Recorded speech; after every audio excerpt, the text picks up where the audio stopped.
आपको border film याद है? बॉर्डर फिल्म में जब सनी देओल उस घुसपैठी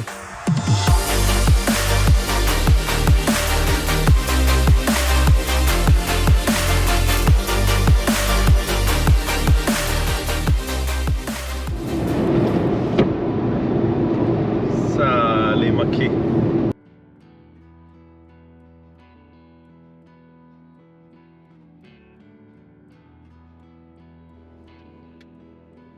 ये वाला जो एक्सपीरियंस है थोड़ा ज़्यादा वाइल्ड होने वाला है, क्योंकि इस एरिया को एज ए टूरिज्म प्रमोट किया हुआ नहीं है। और लेकिन मैंने सैटेलाइट व्यू में जब देखा तो मेरे को मस्त लगा। तो अब देखते हैं आज हमारे लिए क्या वेट कर रहा है। पूरा सऊदी एक्सप्लोर करते करते मैं जॉर्डन बॉर्डर की तरफ पहुंच गया हूँ। जॉर्डन बॉर्डर अब यहाँ से सिर्फ 30 किलोमीटर रह जाता है और आगे फिर चेक पोस्ट होंगे और उस साइड में जाना भी नहीं चाहता। जॉर्डन के अंदर आपको पता है वादी रामा, जिसके अंदर मैं गया था, मैं बोल रहा था कि यार एकदम मार्च जैसी जगह लग रही है। वैसे सी सेम जगह अल-उला में थी। वादीरम के अंदर जो सैंड का कलर था वो थोड़ा सा ज़्यादा रेडिश था। और वादीरम पूरा जॉर्डन में ख़त्म नहीं होता है, उसका कुछ पार्ट सऊदी अरब में भी आता है। और ये जगह उतनी टूरिस्टों के लिए फेमस नहीं है, लेकिन जब मैंने सैटेलाइट व्यू में देखा ना, मेरे को सैंड का कलर एकदम वैसा सही लग रहा था जैसा वादीरम में था। अब मैं क्या करने वाला हूँ, मैं उसी एरिया में जा रहा हूँ। आप रोड की हालत देख सकते हैं, 2 लेन रोड है और जो उधर रोड था वो जा रहा था 4 लेन। देखता हूँ मैं यहाँ पे मेरे कितने लोकल एक्सपीरियंस हो पाते हैं, कैसा रहेगा कैसा नहीं। शाम के 5 बज चुके हैं, तो अपना जो एक्सपीरियंस है वो शुरू करते हैं। हाय हाय हाय हाय, छोटे नवाब का बहादुरी करतब।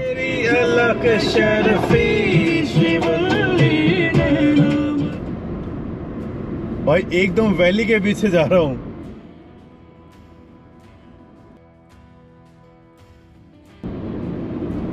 भाई साहब पहुंचने वाले हैं।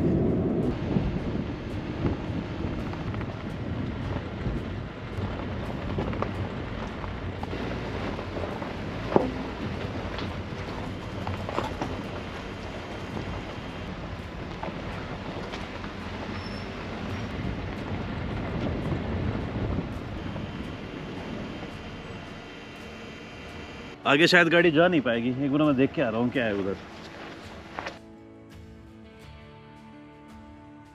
भाई साहब जो सोचा था ना एकदम सच हो गया। एक तो यहाँ की मिट्टी का कलर देखिए आप ना, एकदम वादीरम जैसा ही है। ऐसी मिट्टी में भाई ये तो नहीं चल पाएगी। और पीछे अभी आपने देखा होगा एक पुराना गांव, एक दो घर में जाके देखता हूँ क्या सीन है क्या नहीं। चलें। मेरे को ऐसा लगता है अगर आप सऊदी में थोड़ा ढंग से घूमो एसयूवी लेके तो पक्का कोई ना कोई चीज़ डिस्कवर कर लोगे, क्योंकि अभी सऊदी में यार बहुत सारी ऐसी जगह हैं जो बिल्कुल भी एक्सप्लोर नहीं होंगी और पक्का वहाँ कोई ना कोई कुछ ना कुछ ज़रूर मिलेगा। किसी ने कलाकृति बना रखी है। ज़्यादा पुराने घर तो नहीं लग रहे, लेकिन ठीक ठाक उम्र है इन घर की।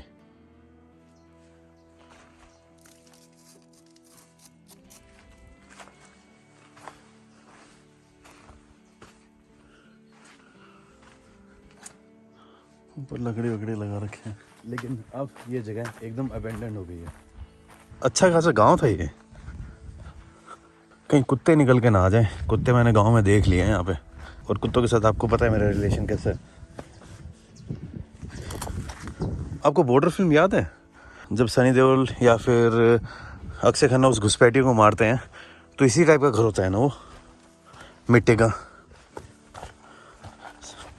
आपको मजे की बात बता दूं, यहाँ पे ना स्नोफॉल होता है सर्दियों के टाइम पर।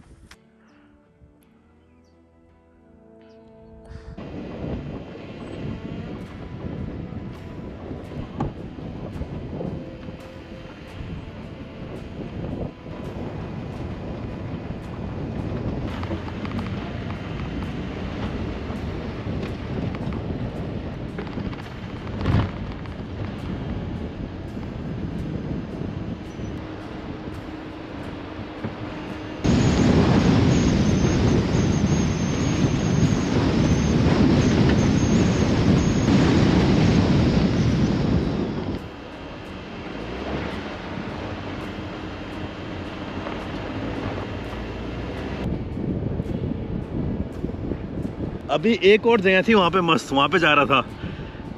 स्टार्टिंग में तो कॉन्फिडेंस आ गया था कि कच्चे रास्ते में चला लूँगा, लेकिन जैसे जैसे आगे बढ़ता जा रहा था उसकी जो मिट्टी की डेंसिटी थी वो ज़्यादा बढ़ते जा रहे थे, और इस गाड़ी की इतनी औकात नहीं है कि वहाँ पे मैं चढ़ा दूँ। तो अब दिल पे पत्थर रख के मैं आगे की तरफ चल रहा हूँ। सीन गजब है भाई, यहाँ पे बहुत मस्त है। आज शायद मैं यहीं पे अगर कहीं होटल मिल गया या फिर कुछ हो गया या कहीं पे गाड़ी खड़ी करने की जगह मिल गई तो यहीं पे सो जाऊँगा। I think this place is much better than AlUla, क्योंकि यहाँ पे आपको टूरिस्ट नहीं मिलेंगे।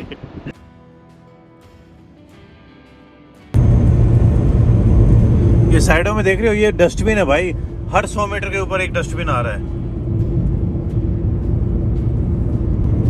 ये देखिए और आगे डस्टबिन, आपके और तो दोनों तरफ आए हैं।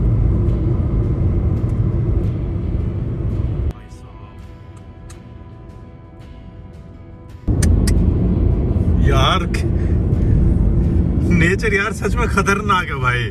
आप क्या करिए, इस वीडियो को पोस्ट करिए, वादिरम टाइप करिए, और वादिरम पड़ेगा जॉर्डन में। जॉर्डन से जस्ट नीचे ये जगह है सऊदी अरब में। सैटेलाइट व्यू में देखना, आपको चीजें और ढंग से समझ आएंगी।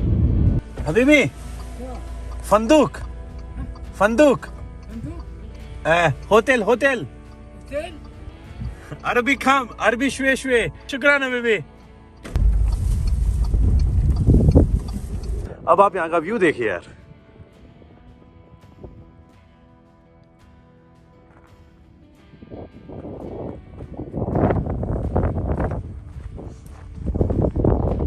सच में खतरनाक लेवल नहीं है ये। इस जगह की सच में तारीफ करनी पड़ेगी। पता नहीं ये जगह मुझे अलूला से भी अच्छी लग रही है। This is Wadi Rum of Saudi Arabia.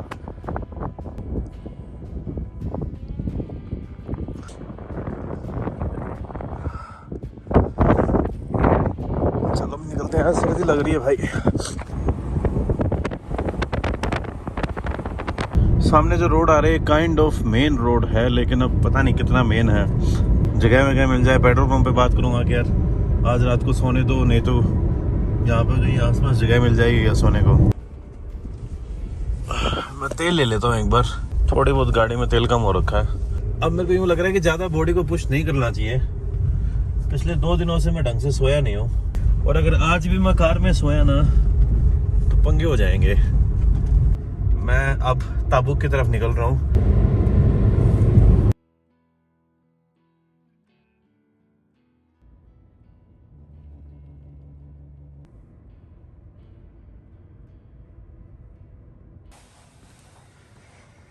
डेढ़ 150 किलोमीटर ड्राइव करने के बाद मैं पहुंच गया हूँ तबूक में। एक बैग ऊपर लेके आ गया हूँ, ये है मेरा रूम। अभी मैं नीचे जा रहा हूँ, मेरा जो दूसरा बैग है वो लेने, और उसके बाद ऊपर आके सो जाऊंगा मैं। और बाकी कल आप अभी कंफर्म नहीं होगी कल क्या देखने वाले हो, लेकिन इतना श्योर हूँ कि कल भी आप कुछ नए देखोगे। मोस्ट प्रोबेबली यहाँ के जो बड़े बड़े सैंड ड्यून्स हैं उनके लिए कम से कम 300 किलोमीटर ड्राइव करके जाना पड़ेगा मेरे को, इराक और कुवैत बॉर्डर की तरफ। सुबह सुबह उठ के नहा धो के एकदम रेडी हो गया हूँ, और अब मैं जाऊंगा ताबूक के म्यूजियम को एक्सप्लोर करने। लेकिन म्यूजियम में जाने से पहले मुझे आप लोगों से कुछ बात करनी थी, और वो बात है इन्वेस्टमेंट से रिलेटेड। आप सभी लोगों ने बिनोमो के बारे में तो सुना ही होगा। बिनोमो एक ऑनेस्ट और सिक्योर प्लेटफॉर्म है ट्रेडिंग और इन्वेस्टमेंट के लिए। तो चलिए मैं आपको दिखाता हूँ कि बिनोमो ऐप के ऊपर ट्रेडिंग कैसे करते हैं। लेकिन उससे पहले आपको डिस्क्रिप्शन में दी हुई लिंक से बिनोमो ऐप को डाउनलोड करना है। मैंने ऑलरेडी पहले से कर रखी है। जब आप ऐप को खोलेंगे तो आप देख सकते हो कि यहाँ का जो यूज़र इंटरफेस है वो बहुत ज़्यादा फ्रेंडली है। मेरे अकाउंट में 19,350 रुपीज़ है। तो सबसे पहले आपको एक एसेट सेलेक्ट कर लिया है, जैसे मैंने यहाँ पर बिटकॉइन सेलेक्ट कर लिया है। और उसके बाद आपको इन्वेस्टमेंट के लिए अमाउंट सेलेक्ट करना है, जैसे मैंने यहाँ पे 7,000 रुपीज़ सेलेक्ट कर लिए हैं। अमाउंट और एसेट को सेलेक्ट करने के बाद अब आपको यहाँ पे प्रेडिक्ट करना है कि यहाँ से ये ग्राफ ऊपर जाएगा या नीचे जाएगा। मुझे लगता है कि ये ग्राफ यहाँ से ऊपर जाएगा। अब बस मुझे ट्रेड कंप्लीट होने तक का वेट करना है।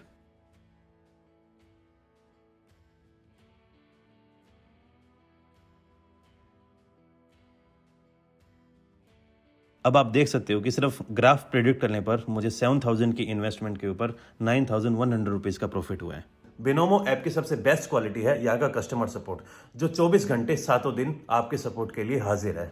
आप जब चाहो इनको कांटेक्ट कर सकते हो। बिनोमो ऐप के ऊपर डिपॉजिट करना भी बहुत आसान है। डिपॉजिट बटन आप देख रहे हो, यहाँ पर आप इनके पास पेटीएम के थ्रू भी डिपॉजिट कर सकते हो, फ़ोन पे, UPI, net banking, WhatsApp UPI, crypto wallet और डेबिट कार्ड, क्रेडिट कार्ड, इन सब के थ्रू आप अपने बिनोमो अकाउंट के अंदर पैसे ऐड कर सकते हो। तो आई होप कि अब आपको समझ आ गया होगा कि बिनोमो ऐप के ऊपर ट्रेड कैसे करना है। और अगर आप डिस्क्रिप्शन में दी हुई लिंक से बिनोमो ऐप को डाउनलोड करते हो तो आपको आपके डेमो अकाउंट में मिलेंगे $1000, जिसको यूज करके आप ट्रेडिंग सीख सकते हो। इसके थ्रू आप अपने ट्रेडिंग का एक्सपीरियंस भी ले सकते हो। एक्सपीरियंस लेने के बाद आप अपने रियल अकाउंट से ट्रेडिंग भी शुरू कर सकते हो। तो गाइस, वेट किस चीज का कर रहे हो? डिस्क्रिप्शन में दी हुई लिंक से बिनोमो ऐप को डाउनलोड करो और ट्रेडिंग शुरू करो। और अब हम चलते हैं ताबुक के म्यूजियम को एक्सप्लोर करने।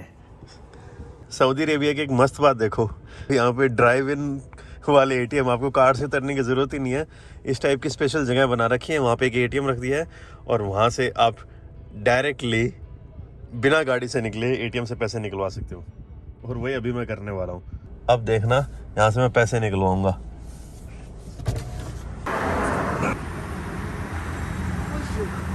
अरे भाई इंग्लिश कर, 500 निकलवाने ना, 500।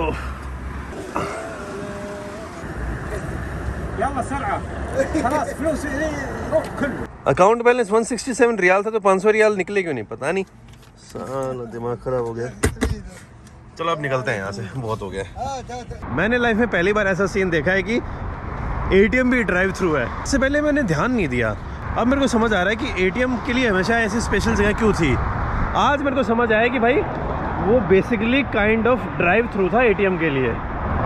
ये सीन ना मैंने सोचा था और ना मैंने उम्मीद की थी। आपको मदीना वाली वीडियो याद होगी, उसमें मैंने एक जिक्र किया था कि जो ओटोमन्स थे, मक्का मदीना के ऊपर ओटोमन्स का कंट्रोल था, यानी टर्किश एम्पायर। उस टाइम जो ओटोमन एम्पायर थी उसने डिसाइड किया कि इस्तांबुल से लेकर मक्का तक ट्रेन बनाई जाए।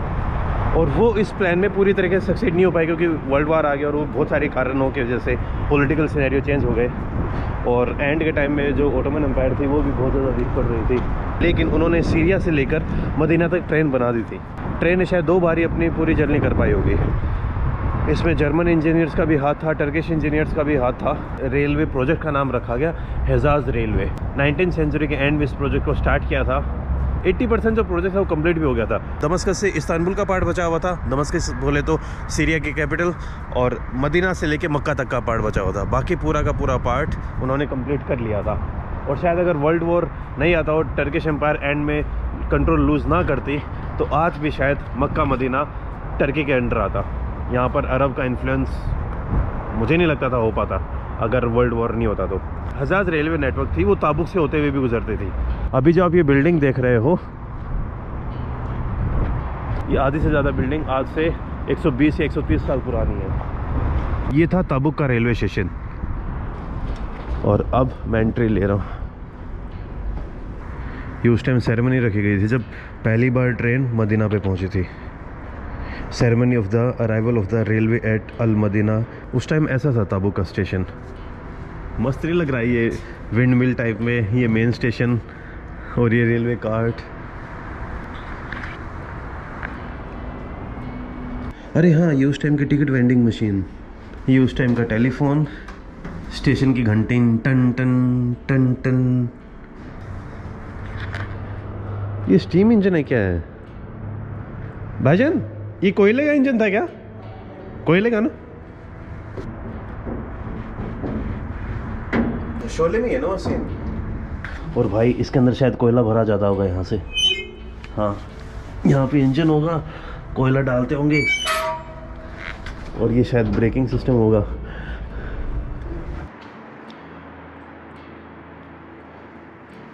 यहाँ पे अंदर जाने के बाद मेरे प्लान्स के अंदर थोड़े बहुत चेंजेस आ गया। आपको सारा सीन समझ आ गया होगा। ओटोमन एम्पायर ने इस्तांबुल से लेके मक्का तक ट्रेन बिल्ड करने की कोशिश की, लेकिन वो दमस्कस से, सीरिया की कैपिटल से लेकर मदीना तक ही वो ट्रेन बिल्ड कर पाए।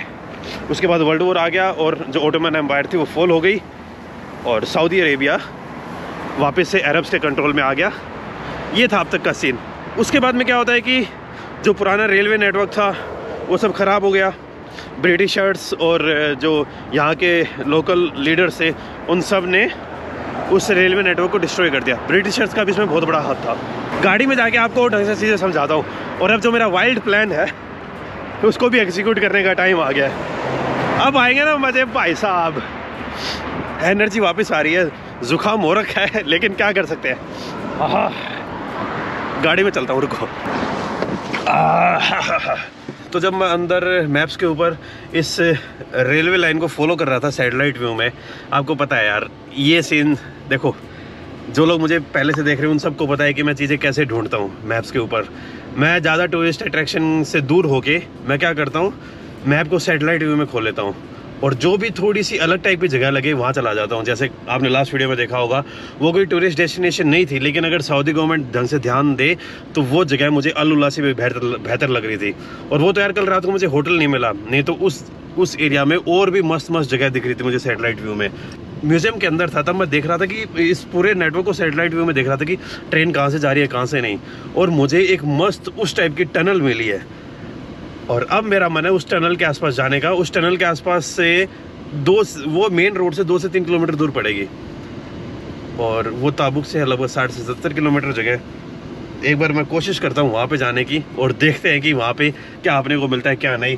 अब अंदर से एनर्जी आ रही कि नहीं यार कुछ ढूंढना पड़ेगा, कुछ एक्सप्लोर करना पड़ेगा, कुछ एड्रेनलिन वाली चीज़ करनी पड़ेगी। तो अब अपनी जर्नी को शुरू करते हैं। मैप के अंदर मैं वो लोकेशन डालता हूँ, लगभग 1 या 1.5 घंटे में वहाँ पे पहुँच जाऊँगा। बाकी बातें वहाँ पे पहुँचने के बाद और बीच में जो रोड का थोड़ा बहुत पोर्शन आएगा, अगर कुछ मज़ेदार आता है तो वो आप लोगों को मैं दिखाऊँगा।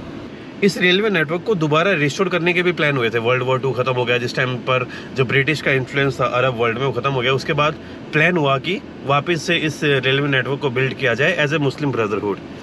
लेकिन उस टाइम पर इजराइल और पैलेस्टीन वाला डिस्प्यूट स्टार्ट हो गया था और बहुत ज़्यादा पेचीदगी आ गई थी इस प्लान में और उसके बाद से फिर इस प्लान को फाइनली ड्रॉप कर दिया गया। उसके बाद इस रेलवे नेटवर्क को कभी रिस्टोर नहीं किया गया। आई थिंक अगर अब सऊदी गवर्नमेंट चाहे तो वापस से उन रूट्स के ऊपर बना सकती है, क्योंकि ऑलरेडी वो पेव्ड तो है ही। तो आई थिंक काम हो सकता है अगर सऊदी गवर्नमेंट इस डायरेक्शन में उसमें काम करे। लेकिन अब रीजनल कॉन्फ्लिक्ट इतने ज़्यादा हो गए हैं, क्या ही बताऊँ। और वापस से सीरिया के अंदर अभी हालत सही नहीं है। मान लो कि मक्का से जॉर्डन तक तो बना दोगे, लेकिन इस्तांबुल पहुंचने के लिए आपको सीरिया से भी जाना पड़ेगा, सीरिया के बाद टर्की आएगा। तो अब मुझे प्रोजेक्ट होता हुआ लग नहीं रहा है, क्योंकि रीजनल कॉन्फ्लिक्ट बहुत ज़्यादा इसमें इन्वॉल्व हो जाएंगे। लेकिन कोई नहीं यार, हमारे पास एक्सप्लोर करने वाला ऑप्शन है, वो मैं अभी करने जा रहा हूँ।